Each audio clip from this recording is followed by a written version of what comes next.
Hey guys, it's your boy Rip Cliff coming at you with another Dirty Bird confessional uh, film study here.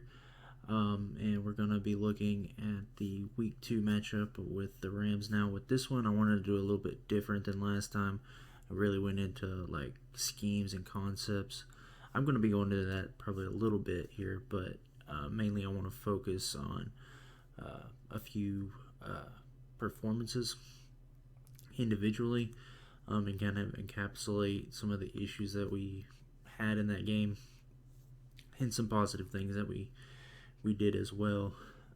But I'm going to really be keying in on guys like Marcus Mariota, who we're going to talk about first, probably some Erik Harris, and probably some Kyle Pitts and Drake London kind of thing here. I really want to kind of condense it a little bit more than I did last game, or last breakdown, because last breakdown was just kind of a groundwork to build off of. So if you want a full comprehensive view, go watch that video and everything and check it out. But right now we're going to focus on Marcus Mariota here.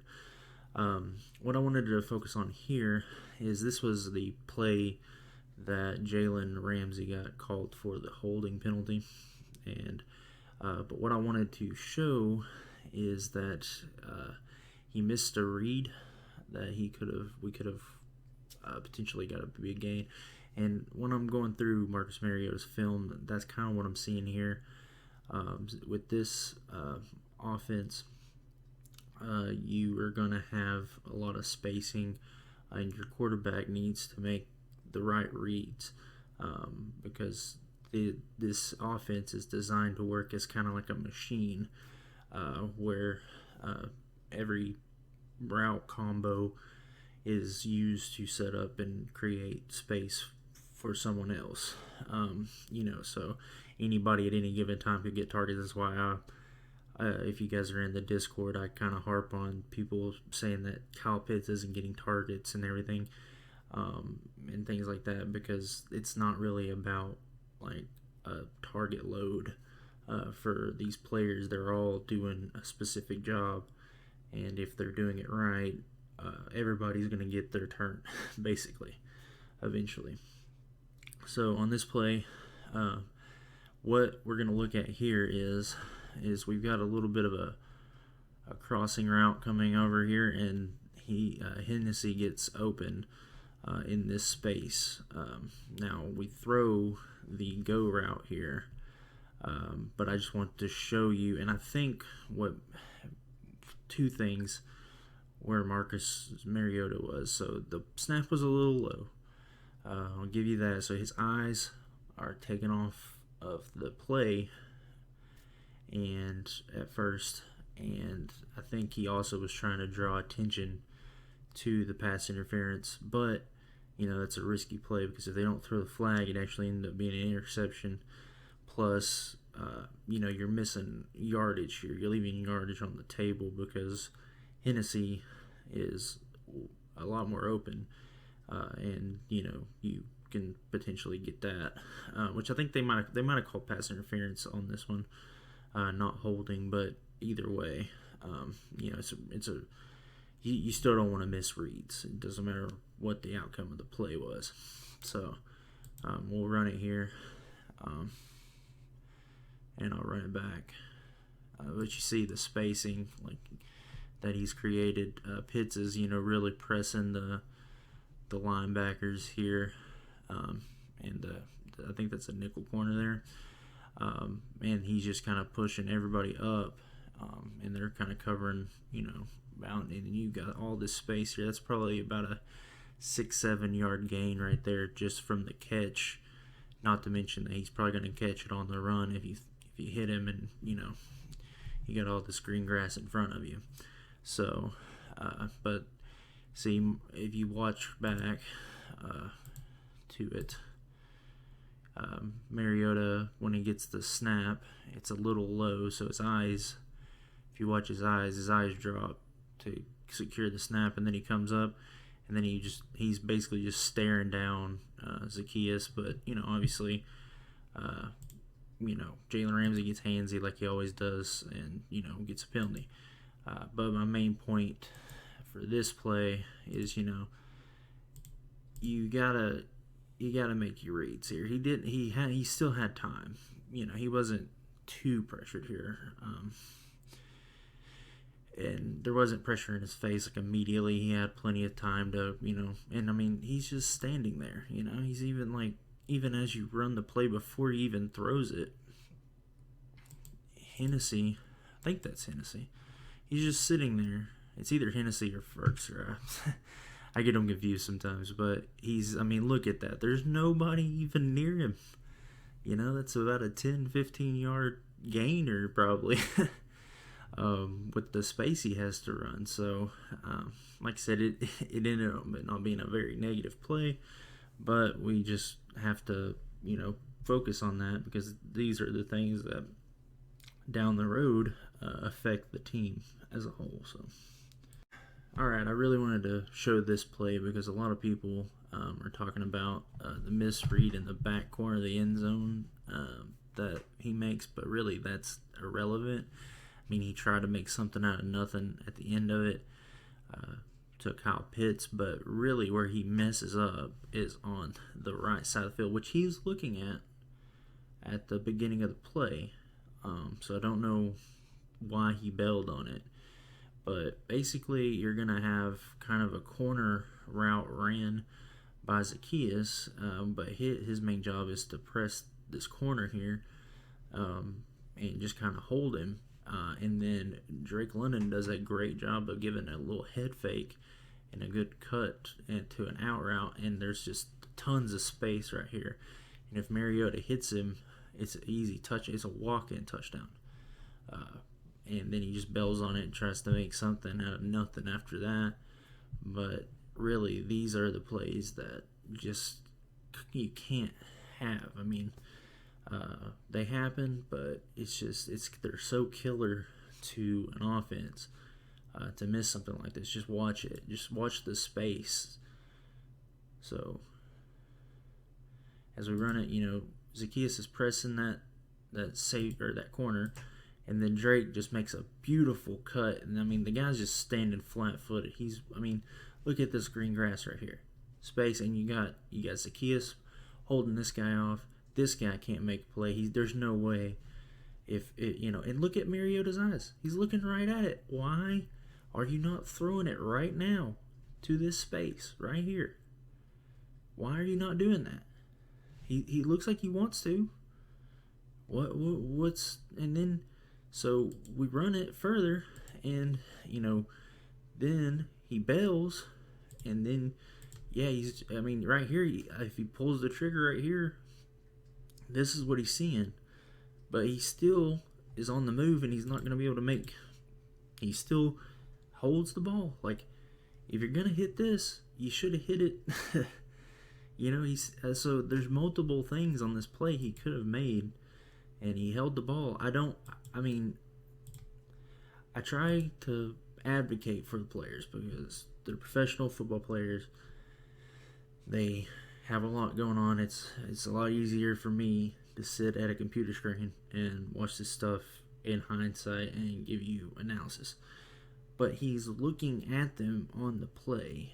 I don't know where the processing is to not, because I've seen him do it. Sometimes he's spot on and right on it. And it wasn't like he was pressured. The pocket was fairly clean. Our offensive line, for the most part of this game, blocked decently well. But, look at, he's got a clear vision. Why? And this is I hate to bring up Matt Ryan because he's no longer here. But people complained about him all the time. And these are plays that Matt Ryan makes 9 times out of 10. And I'm not saying that Mariota should be benched or anything like that. It's just these things have to be corrected. There's no ifs, ands, or buts about it. It's just, I hate to harp on it, but this is clearly 6 points missed on this side. And really, honestly, I just noticed this watching this. Pitts is open right here. he's open. Especially if you move it, like right here whenever the corner comes down. You know, if you're Mahomes, you're putting it right on him right there, and it's a touchdown there. So, you know, it's a riskier throw. I mean, obviously you would rather the routine throw, but, you know, if the play breaks down, but it's like he's a deer caught in headlights, you know, and then now Pitts is covered and it's incomplete. So, I don't know. That was one of the more frustrating plays of the whole entire game. But you know, like I said, I'm not trying to bash Mariota. I'm just trying to give you some information and some context. But anyways, and this is another play. Like I said, I'm trying not to bash Mariota because there's things that he does that are very well, you know, very good, but especially early in this game, he made a lot of miscues that cost us, that stalled drives. This was actually earlier in the drive from the previous clip, but I wanted to show that one first. But this one is earlier, and basically you're gonna just have kind of a fade, and then like a shallow out, kind of like a stick route by Cordell Patterson. Now he kind of drifts upfield a little bit, and I think this is what makes Mariota hesitate. But my thing is on this one is he kind of doesn't come off his first read, and he just bails on the play. But if he would have came off that read, Drake London's running a little clear out route here, so he's going just up here. He's holding all these guys because he's running like basically right at the safety to hold him, and he kind of holds the linebackers. And Pitts is just kind of running a little slant route, or maybe like an over. It's not really like a traditional slant. It's more like an over. And then you've got, I think this is Avery here. He's just kind of running an out route here, a kind of a stick route, just like, you know, Patterson was. There's spacing here, but really the big thing here is this middle of the field kind of opens up if he comes off of Patterson, who looks like was his first read on here, who just kind of like the issue with Patterson on this route is he should have kind of cut it off more down, but he kind of drifts up, so he kind of gets into the coverage.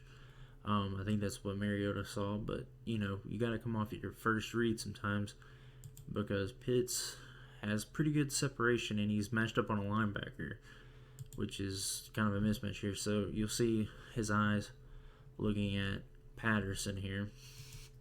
So Patterson, if he kind of does it, you know, kind of cuts it off here, but really Patterson's never been the greatest of route runners. That was kind of his knock coming out of college, and he just kind of drifts upfield a little bit. So this defender has more of a play on it.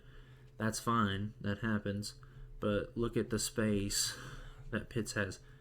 If he comes off and looks right here, he can get it out to Pitts. Pitts matched up on a linebacker, and you know, at this point now it's more difficult. But he's already bailed. I mean,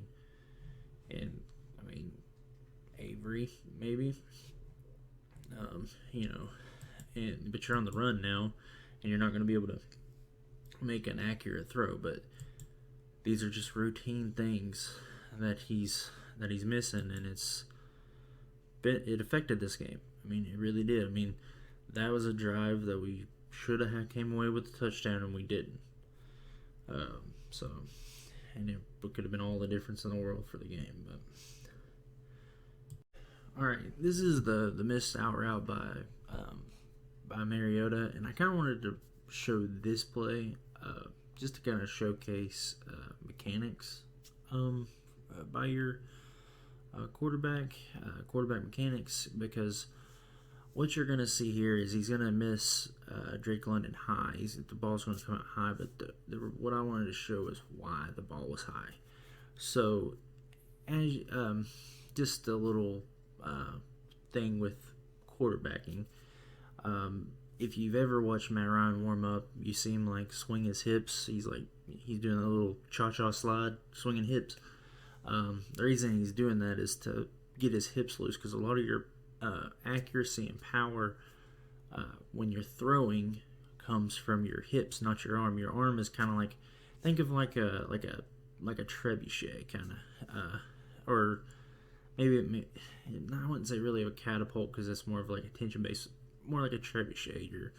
The way you're throwing, you're swinging your hips through. It is how you get all your power and your accuracy from. And what you're going to see here with Mariota is he does bring his hips, but his hips come after his arm. So all of his power in the throw is coming from his arm, because you have to bring your hips through first, then your arm comes with it, and your arm really isn't putting any muscle really into it. I mean, it's just kind of holding it steady. Your feet and your hips are where all your power and accuracy is coming from. That's why you got to point your feet towards your target. And you hear people talk about pigeon-toed, which is basically his foot not aimed accurately at the receiver, which doesn't happen here. It would have been an accurate throw had he brought his hips first and let his arm, just kind of guide the ball. But we'll see here. I'll show both the wide and the tight view, just so you can kind of see what I'm talking about. So, I mean, it's a good play. You got the tight end here kind of pushing this corner here to hold him, and this cornerback here has to kind of stay back. They're in like a cover 3, but obviously you don't want to get beat deep, and they're just gonna hold that this defender here, and then London's gonna go up, cut the route off here. You hit it right in between both of them. You can get a nice little completion. It's a very good thing, and obviously if this guy decides to go here, and say this linebacker was to he goes out here, this linebacker goes with Pitts, and you got your tight end in a nice little sit down here to his spacing will be right here between these guys. So no matter what happens, or say this guy goes with him, he takes him, Pitts, there's a little bit of a space here,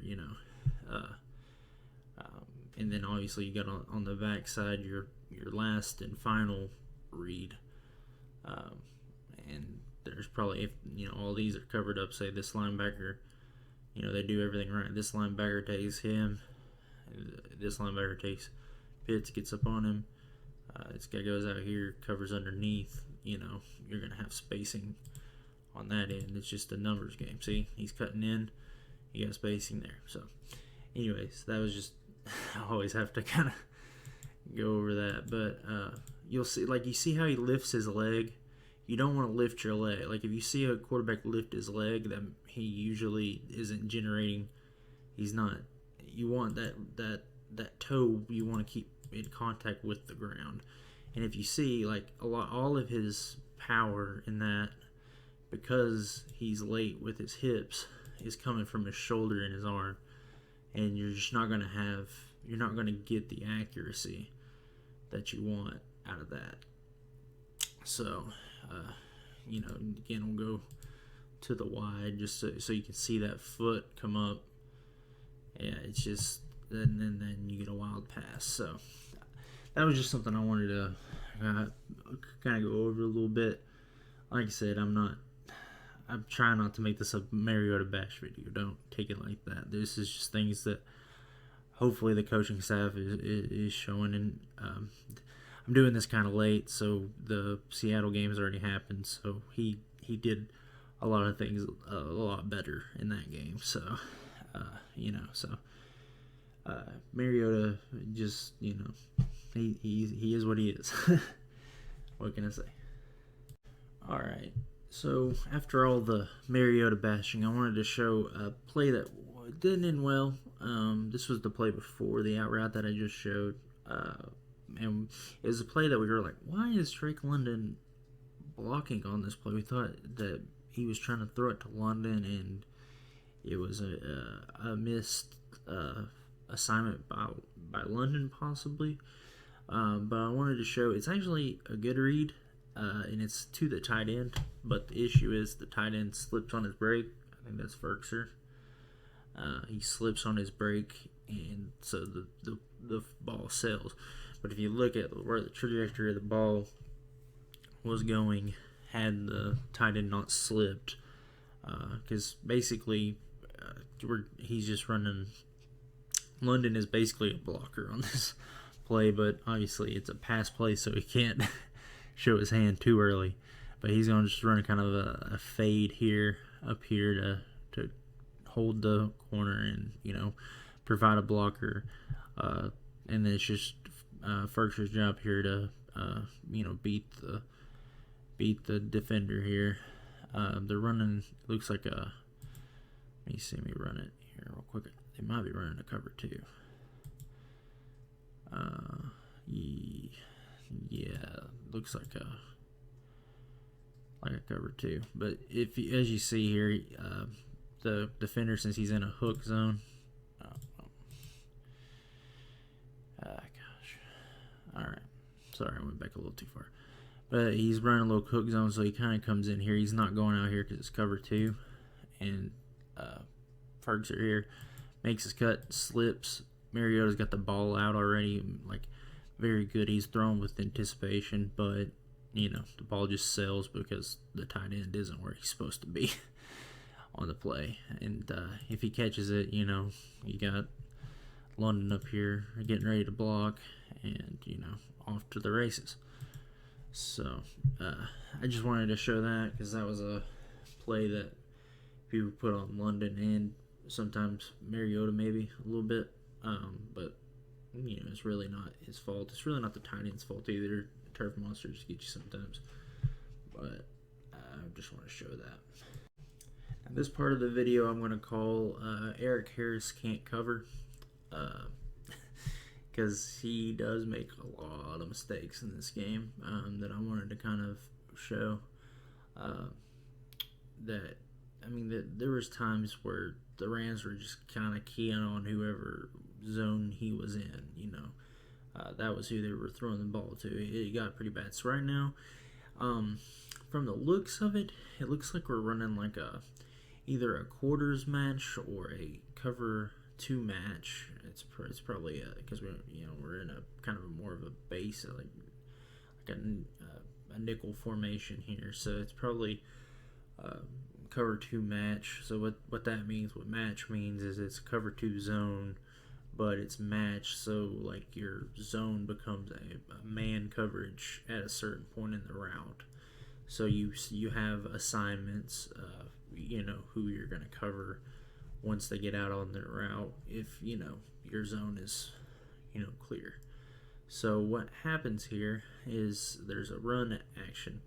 So both Harris and Michael Walker kind of come up on the line, and they're kind of sitting down. Where Harris makes a mistake is the running back kind of leaks out here, and that is his guy. And what ends up happening is there's another route that kind of goes out and up, I think, from this guy. I can't remember. We'll have to run it.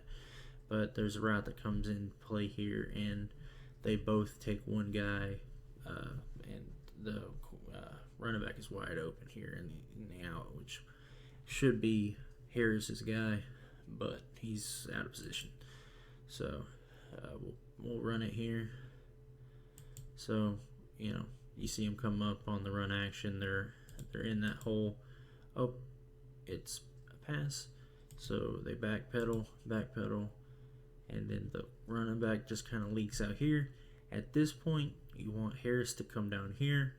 Walker will take this guy, and you see like they're kind of playing some match coverage here. It's like cover 2, but you have the match. Just it's to help cover deficiencies in the coverage. So, but see, and now Harris carries up with Walker. So now you got 2 defenders here, all this green grass here, and so try not to make this a player bashing, but really Erik Harris, it probably is going to show. Like I do have one good play that I'll show that he did, but when it came to coverage, he can't cover. This is another one where Harris picked on here. They were running just a kind of a basic cover 3, and I see where the worry was with Harris, what he was concerned with, but he's the flat defender, and they are, you got to worry about the up top here, the up top zone, but he just gave way too much space. You kind of want to stay in the middle, just to kind of feel where things are going. The receiver actually ends up running inside, so it's not even, he shouldn't even be concerned with the up high. They weren't high-lowing him or anything, but with him drifting up so far, they just kind of leak out a back, and again, there's tons of space. We'll show you here. It is, Cooper Kupp, so I understand being worried, but he is backing up, and I know Cooper Kupp can cut on a dime, and they actually play off of this later, and obviously he's not the only one that's bad in coverage. We got a lot of holes right here, but this is just, they were just basically keying on him. And look at all this space whenever it's dumped off. Tons of space comes in. At least he makes a tackle. I'll give him that. He didn't miss the tackle. So, but it's just, he's not covering anybody at this point. He drifts way too far up. You kind of want him to sit kind of maybe like right here. So if this guy does cut out, he can, kind of recover. I'm not going to say that it's not putting him in a bad position. I'm not saying he's the only one that had cover issues. But the fact that the Rams over and over again were targeting him is a problem. And really when we started making our comeback, Erik Harris wasn't on the field very much. And so he's in no man's land. There's nobody there. He's got to come all the way down. The ball's already out. This guy's going to be running. At least he made the tackle. But if he misses the tackle, it's, first down easy. But anyways, I know it seems nitpicky, but it just happened over and over again in this game, and it was really frustrating.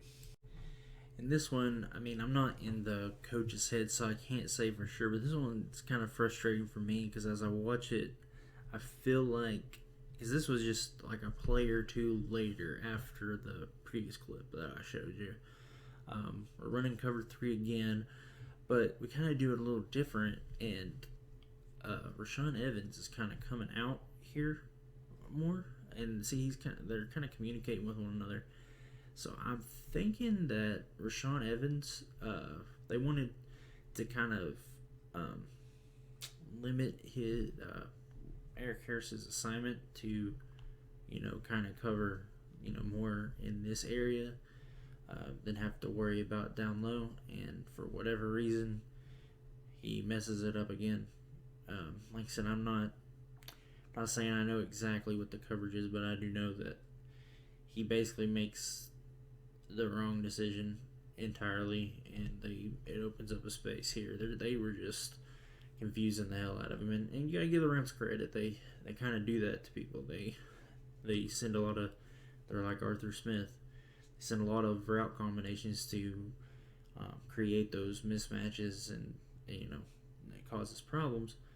But us trying to get better as a defense, we just can't have. See, Rashaan Evans is coming out, so he technically looks like he's keying in on this guy's, squirting out of the backfield here, right?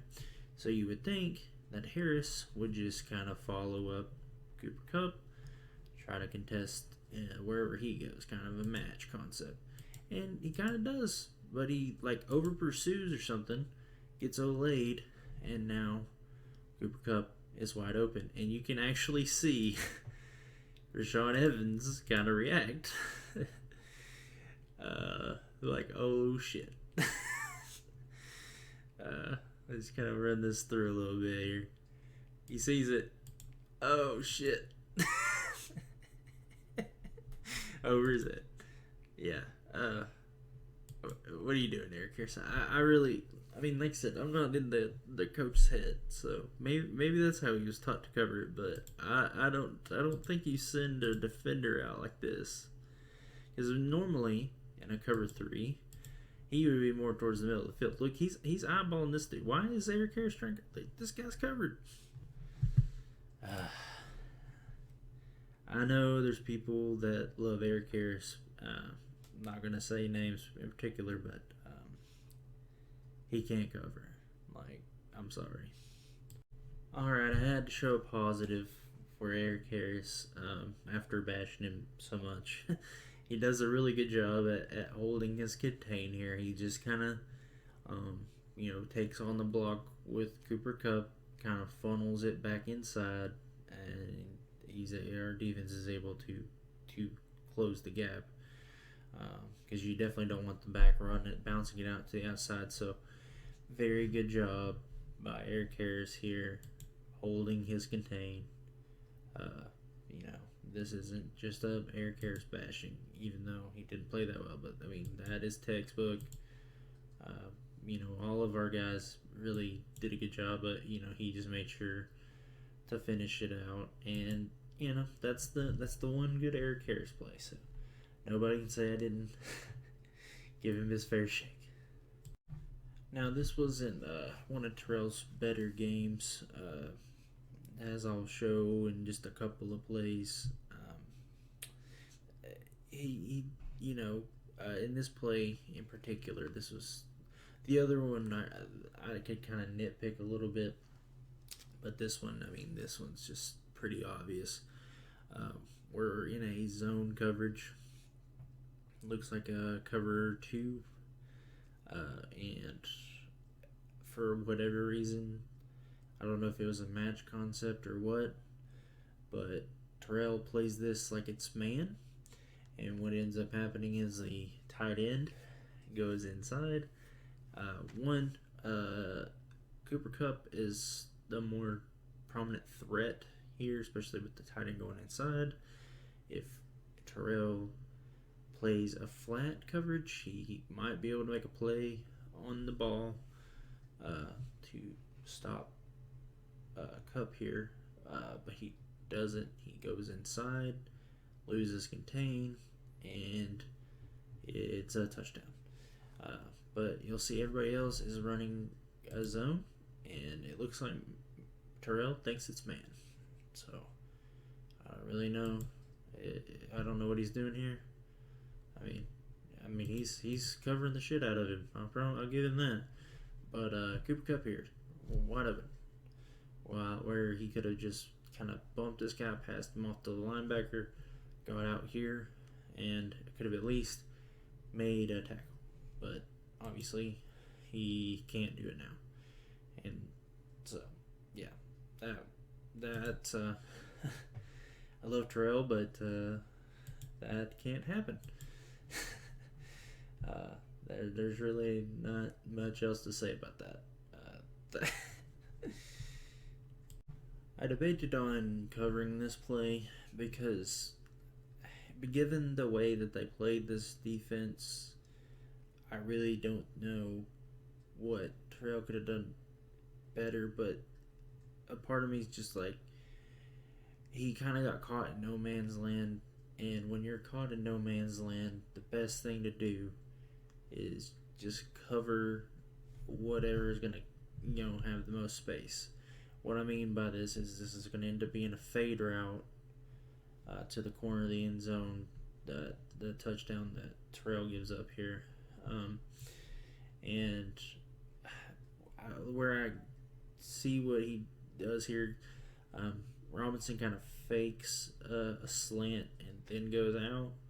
And normally what I would like to see is Walker kind of stay here, kind of hold contain, but not really come down. But obviously that seems to be what the defense was called. We're going to come down. But even still, I would like our chances if, say, Robinson does a slant here. If Terrell kind of keeps his feet here, then kind of turns his hips, yeah, he's going to be behind on the play if it is a slant, but he still can, help contest it. And you got defenders here in the middle to help you out, to maybe stop it. Doesn't mean that it's going to stop it. Just, you're playing the law of averages here. So he's got outside leverage here. So if he sells out, if he doesn't give up because he kind of gives up the leverage because he bites on the fake and then has to come back out, and by that time the ball's already out and he can't make a play.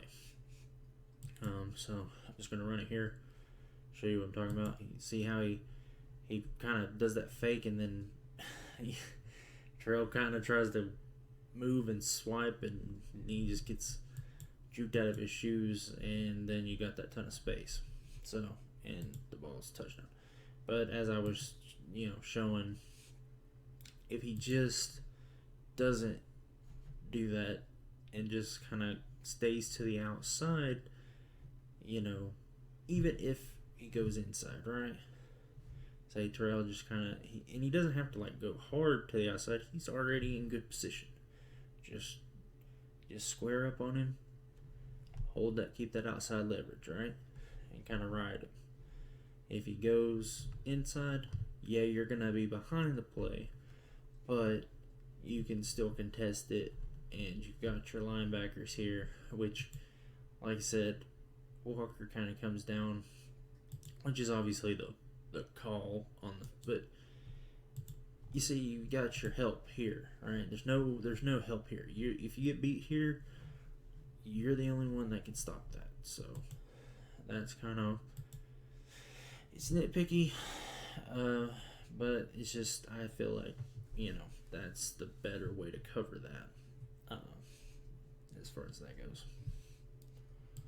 Alright, these next couple of plays are going to highlight Walker, and really I just wanted to kind of show a good and a bad and a good with him. So this one is his missed tackle on the run. Really just what I want to, he does everything good here except at the end. So you want to do one of two things as a linebacker, right? You either want to just fill the hole and let the running back come hit you. That's not necessarily the best thing to do on a this one was, I think it was a 3rd and short or a 4th and short, I can't remember. It was a big play, it was a money down. You either want to just fill that hole and kind of meet the running back in the hole, or you want to go downhill quickly and meet him in the backfield, but you want to be decisive either way, right? This one he does kind of an in-between, and it drifts him upfield, so whenever he tries to make the tackle, he's not got the momentum on his side. He's got to kind of flail to try to make the tackle, and he's coming downhill. The running back's coming forward, and he just misses.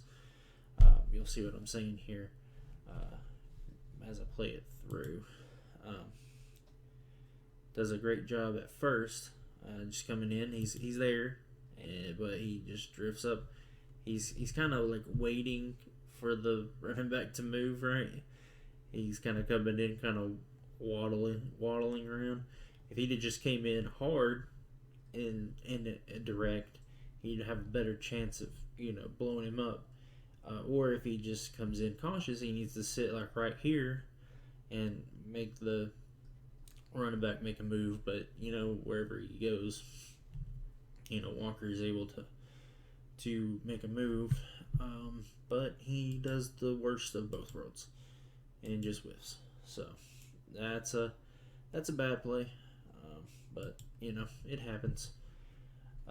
But I'll show you a good play here in a sec.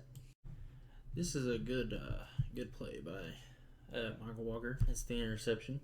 But I kind of like how the setup of this play was. What we're running is kind of a cover one robber is what it's called usually, and it's basically just man coverage cover 3, but instead of the safety being the robber, Michael Walker is actually the robber in the middle of the field. So everyone's manned up. It's kind of a weird kind of man up alignment. But the big thing is Walker on this play does a really good job. He kind of comes down, and he's not coming down. What in the world? No tanks. I'm going to leave that in there. I shouldn't, but I think that's kind of funny. It just kind of creeped up. I need to clean my PC. Alright, whatever. But he kind of comes down, and he's kind of just, over the line here. And, he kind of fakes Stafford out. Stafford doesn't even see him, and then he comes back into the play and robs him. He does exactly what the defense is designed to do, is to throw that court. See, he's coming down. You can't even, think from, and I'll show from the tight view. Stafford, he's got the back to the defense for one thing, and then he comes up. He sees the leverage here, and he sees this linebacker down. He doesn't see Walker. So what he sees is all this space right here. Well, Walker's got other plans. So he comes up, and that's just a hell of a play. You can't really put that even on the quarterback. This is a good play design and a good play by Walker. Look at the tight, so you can see Stafford, what he sees, kind of from the back end. He's got a split second, and Walker's shorter than these guys, so he doesn't even see Walker at all until that ball's out, and he's like, "Oh, hey!" And Walker just makes a play. So that was a good for Walker. Alright, I wanted to highlight Pitts in this because he didn't really do a whole lot statistically in this game, but he made an impact. I already showed a play earlier where he helped, kind of hold some defenders to open up a play. I can't remember. I think that was the one that Mariota missed, but, you've seen plays throughout where he didn't necessarily get the ball, but he had an impact on the play. Here I'm going to showcase his blocking because it's really getting better. The more games that he gets under his belt, he really improves. It seems like he's really working on that throughout the week, and it's showing in the games. Because in the Saints game, he missed. I showed a key block that he missed, and he wasn't really blocking. He was more sifting and just kind of carrying guys. But this, he's squaring up and blocking. It's a really good block, and it springs Cordell Patterson. So I'm just gonna kind of run it here. He just comes up, he just squares up the defender, and just drives him. And the reason he let go is because the guy was kind of coming out, and you don't want to get a holding penalty. So you can't really fault him that he came off of the, see right there when he rips, you got to let go because he's going to pull jersey and there's going to be a yellow marker otherwise. So he does a really good job of that too. And Cordell Patterson just, makes the most of it. So I just wanted to showcase that first because Pitts, and we'll see what it shows from the tie view. He just drags him out and then he lets go. That's great. That's perfect. Picture perfect. He had the wherewithal to let go as the guy was turning, because that's where most of your hold calls come. You see the ref right here; they're just waiting to see those those shoulder pads go up. So very good job, very good job. This is a nice route combo between Pitts and London. The more that these guys play together, the more that we see that they are going to be very good to get good tandem together. It really just depends on who's getting the rock as far as fantasy football is concerned. But I mean, as far as the team is concerned, these two are just going to give defense coordinators nightmares for years. So what you're going to see here is Pitts is going to run kind of a rub route. He does a really good job. He doesn't go to block this guy, but he really forces. He just really runs this route right at this dude and just kind of like holds him. And then he's going to kind of come in. So they're going to kind of high-low these guys as well. And then London's just going to kind of come in underneath. And you're going to have Pitts up top here. And London down here with a little rub route from this guy. So he's going to be behind the play. And it's a touchdown. He just creates so much space. Bam. Like, that dude is held up. This guy's looking at him because he's his guy. So he's held up. And then you just got London sneaking. Just kind of sneaking through. Like, don't mind me, guys. I'm just gonna run here and go in for a touchdown. And Mariota sees it right away. And then, and if that linebacker came to cover that, look how this play, you could run this play later at some point and Pitts get the ball. Because if you see here, say that linebacker was a little bit further over, right?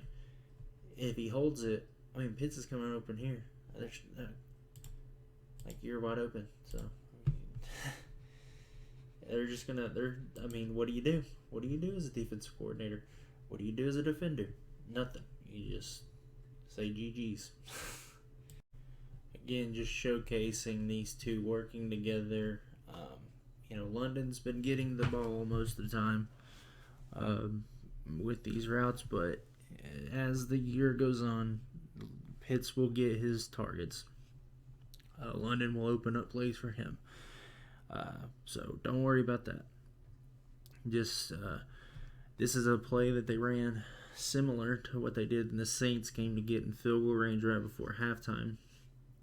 And Pitts is just going to kind of run a little over route, and then London's going to run an in route. And what the design is Pitts is going to carry the defenders over here, and again, London's just going to kind of sneak behind the coverage and see, like, you're putting them in a bad spot, because if they try to go cover London, then you're going to open up Pitts, or you might open up something over here. There's plenty of routes that are being ran that could cause separation. So these two being on the same side of the field and running a route combo is very deadly, because no matter what you do, you're wrong, So we're just going to see this play out. He comes up, they go with him, and then London's just like, oh, don't mind me. I'm just going to sneak behind you. Oh, and I got a nice little 20-something yard gain, 30-yard gain right behind you. So, yeah, that's going to be a staple of this offense. Just one of those guys is going to sneak behind the other and make big plays. Just all there is to it. And guys, Pitts and London are the centerpieces of our offense as far as the receiving core, but we've got guys all across the board that can make plays.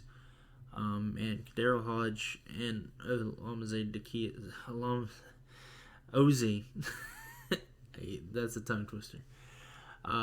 They are just as, I wouldn't say just as potent, because we got two elite receiving threats in Pitts and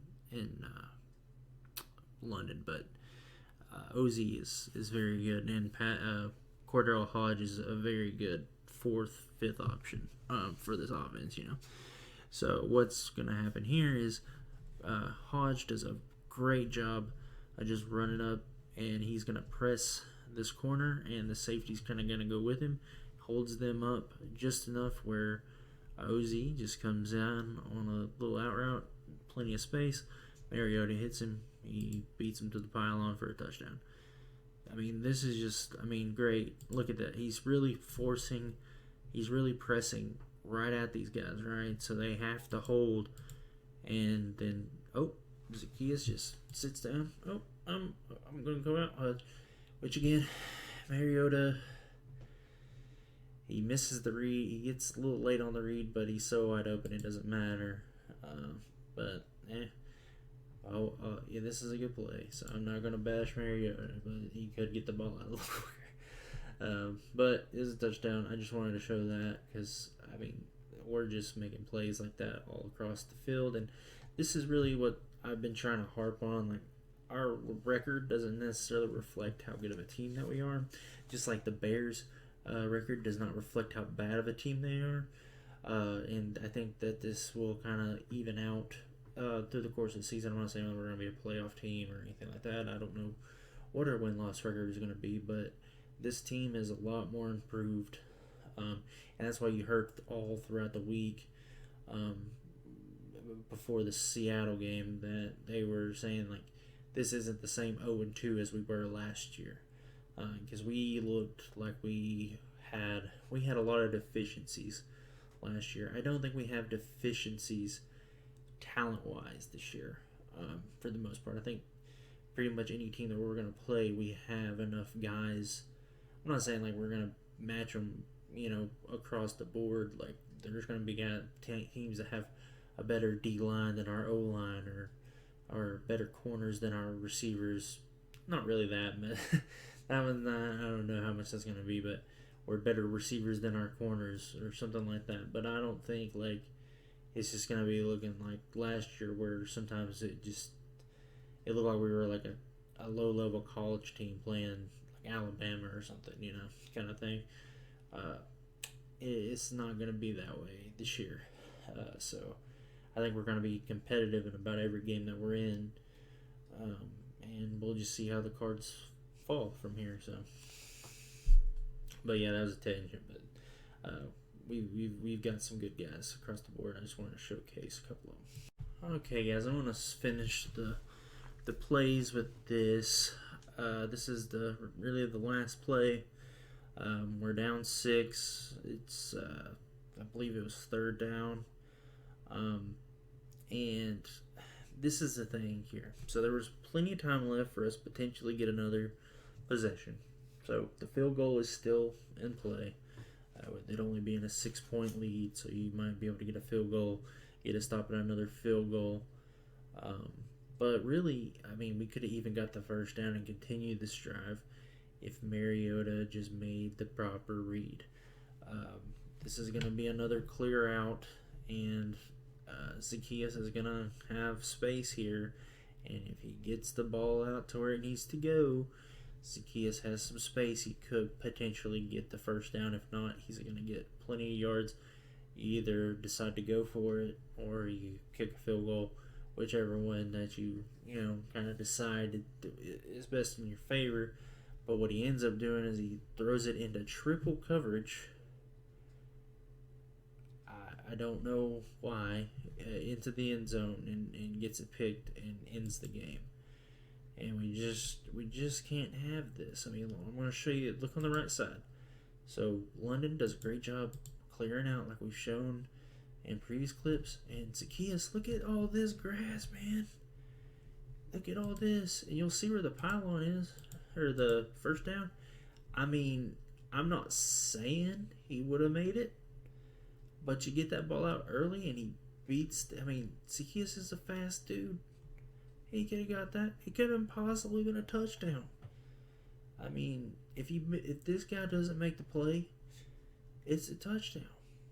Like, these are plays you can't miss, especially when you throw a pick on the other side. It's just, I hated to make this he's not even looking to this side. But this is not open. You need to come off this read. There's more routes on the. I mean, even if you come down here, go over here. I don't know. And you just can't look at this. 1, 2, 3. I mean, I would rather him throw it here. Give Pitts a chance to make a play. Over the corner. Like, this is not gonna work. But I mean, again, this is the read. Look at that space. Look at that. Look there. He gets the ball here. It's a touchdown. Because you got London coming up. This guy's not gonna and his eyes aren't there. So I get that. But even if you play clip out, he's still got space. Why are you throwing this? Under pressure. It's frustrating, guys. It's really frustrating. Alright, so I'm just going to let the clips kind of run and talk. As I said, this team, it's,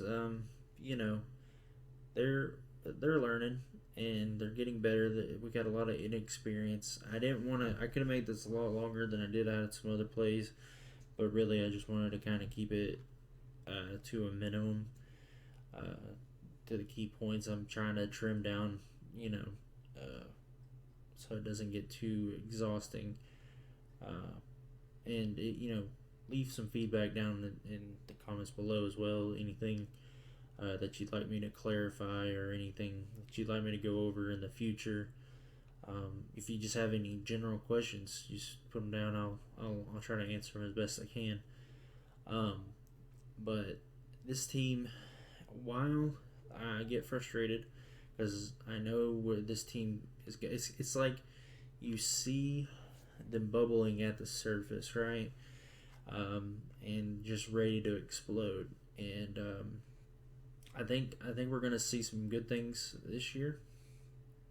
I don't know in the way of the record what we're gonna see, but I really do like, despite my frustrations, where this team is at, personnel wise, coaching wise. I think these guys are gonna get us, where we need to go.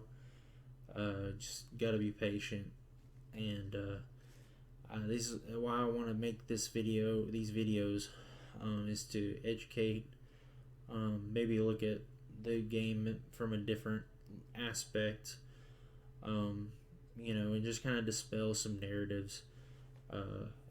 This coaching staff knows what they're doing, so I don't really worry when I see these issues, because it's not like the previous regime where I'm constantly seeing the same issues over and over and over and over and over again.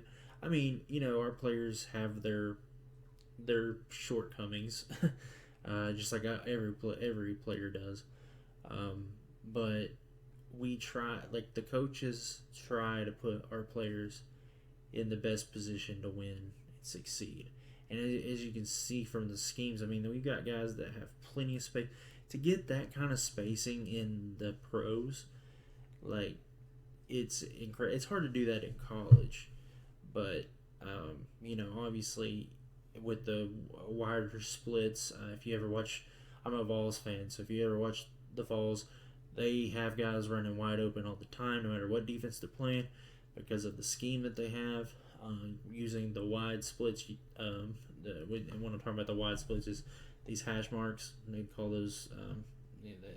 In college, they're further from the widest hash is a little bit further from the sidelines. It's not directly on the sidelines, so Tennessee uses that to their advantage, and they create wide spacing. But anyway, that's going off on a little tangent.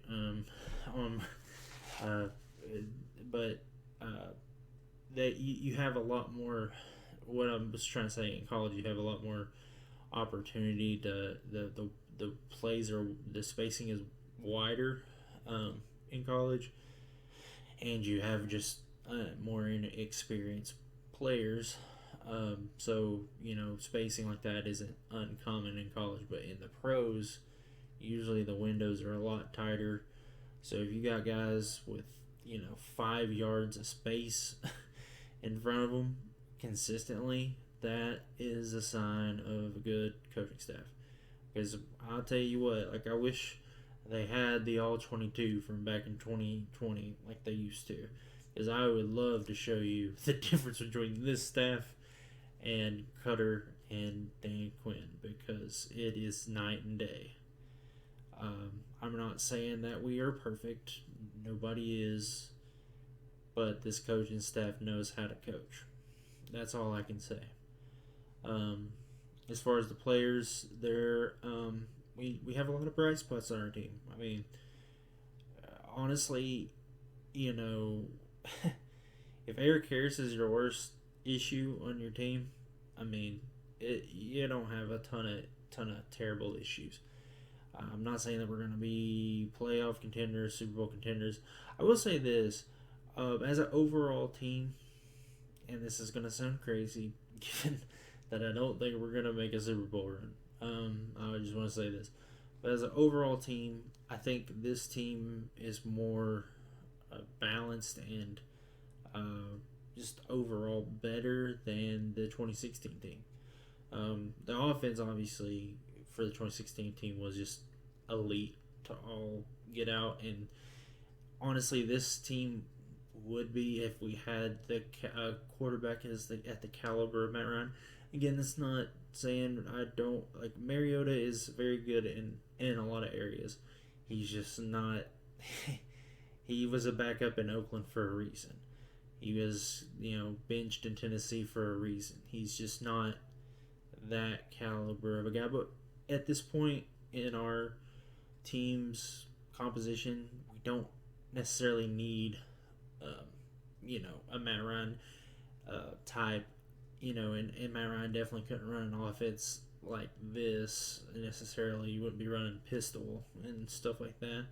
Obviously, Arthur Smith wants to get his guys, and I do think Ritter is the future, but I don't think Ritter is the present. And just to touch on that a little bit, I don't think that Mariota should be benched for Ritter, just for Ritter's sake. Right now, Ritter is probably getting a master class in mental reps in preparation because the second string quarterback, a lot of people don't know this, but they have a lot of things to do game day. I mean, they are looking at they're usually in the quarterback coaches and the offensive coordinator's ear, just going over what they see on the field and everything. And when the starter comes on the sidelines, they're going over what they saw. Mariota is telling him what he saw. They're just conversating, and he's doing those mental reps. And those are very important because what I think happened to Mariota is he didn't get the Ritter treatment, and it affected him. It caused him to have bad habits where he drops his eyes, he bails on plays, he doesn't come off his first read, stuff like that. He does that consistently. It's a bad habit he has, and I think he developed it because he was thrown to the wolves too early. And it's easy to say there is a point in time where you need to be thrown in the fire and see what you got, right? But it would be better to get those mental reps out of the way, get those down, understand the offense, understand your progressions, then get thrown in the fire and see what you can do. Mariota at this point, as talented as he is, and I will never say that he's not talented as a quarterback because he is. I mean, look at that play. he can make plays.